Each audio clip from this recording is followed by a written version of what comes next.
Hello दोस्तों, नमस्कार। मैं विनोद कुमार मिश्रा यूट्यूब के एम्पैथी एक्सप्रेस में आपका स्वागत करता हूं।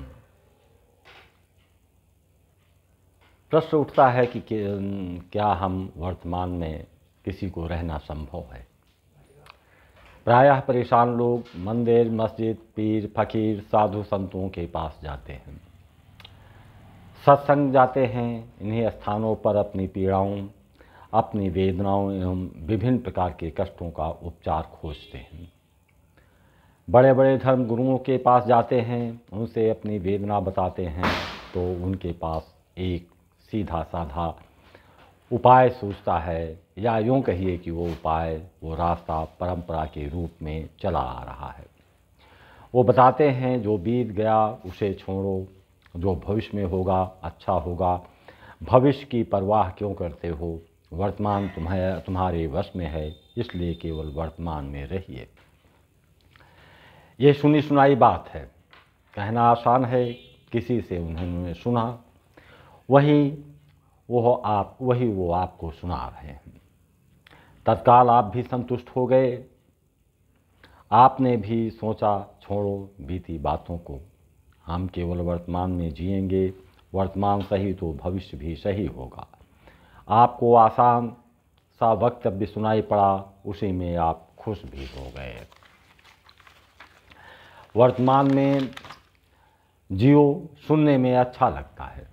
उपदेशक क्या बताएंगे, वो सब वही बताएंगे जो आप सुनना चाहते हैं। वह आप पर निर्भर हैं, निर्भरता ही उनका रोजगार है।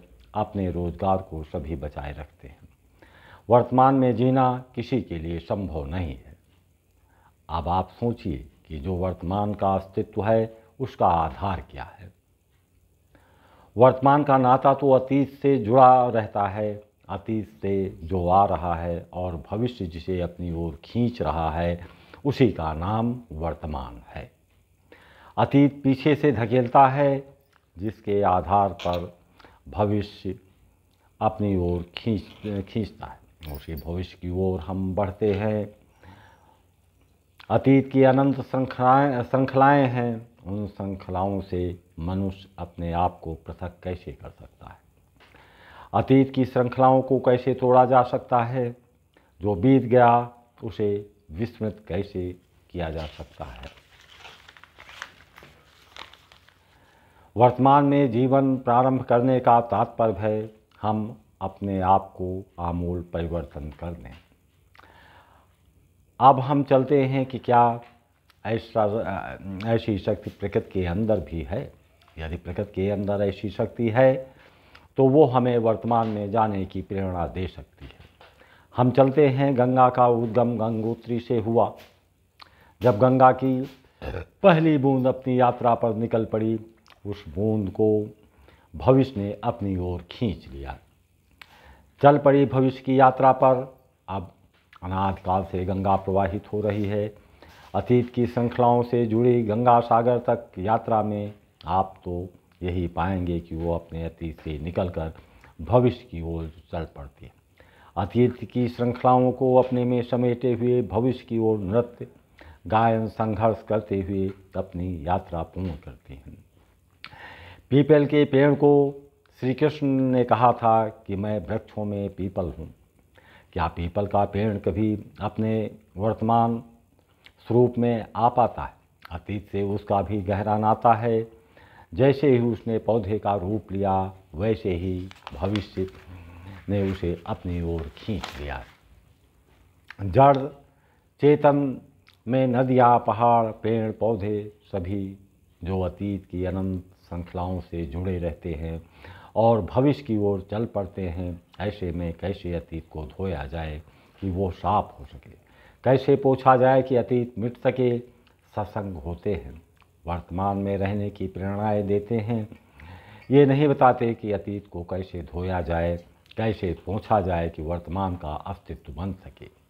हाँ, एक बात तो साफ है कि अतीत की इतनी गहरी छाप रहती है कि उसे पूर्ण रूप से नष्ट नहीं किया जा सकता। हाँ, उसे धुंधला किया जा सकता है। ये संभव है अपनी सुविधाओं को छोड़ने की लालसा बनाई जाए, लेकिन ये रास्ता तो बहुत कठिन है। गिनती के लोग अपने वर्तमान को पकड़ सकते हैं। मीरा को लीजिए, अपनी पुरानी सुविधाओं को त्याग दिया, अपनी प्रतिष्ठा को त्याग दिया, अपनी सुरक्षा को त्याग दिया। अपने आप को अतीत से पृथक करने की दिशा में आवारा लोगों के साथ चल पड़ी रेगिस्तान में। लेकिन ये भी पूर्ण अतीत से नाता तोड़ने का काम तो नहीं था। वो तो पहले भी कृष्ण की भक्ति में लीन थी, उस भक्ति की गहराइयों में चलती गई, अतीत की एक सुखद स्मृति को पकड़े हुए यात्रा पर निकल पड़ी। मंतव्य साफ है कि अतीत की अनंत श्रृंखलाओं को कोई पूर्ण रूप से धो नहीं सकता, उसे पहुँच नहीं सकता। हाँ, उसके सुखद से सुखद स्मृतियों को लेकर भविष्य की ओर अपनी यात्रा पर निकला जा सकता है। वर्तमान का रोपण अतीत के वृक्षों से हो सकता है। अतीत के जो गौरवान्वित क्षण होंगे, जिस पर आप गर्व कर सकते हैं, उन गौरवान्वित क्षणों की श्रृंखलाओं में से कोई न कोई बीज का रोपण आप वर्तमान में कर सकते हैं और भविष्य की ओर आगे बढ़ सकते हैं। आशा है वीडियो पसंद आई हो, तो वीडियो पसंद आई हो तो लाइक सब्सक्राइब अवश्य करें और शेयर करना ना भूलें। जय हिंद।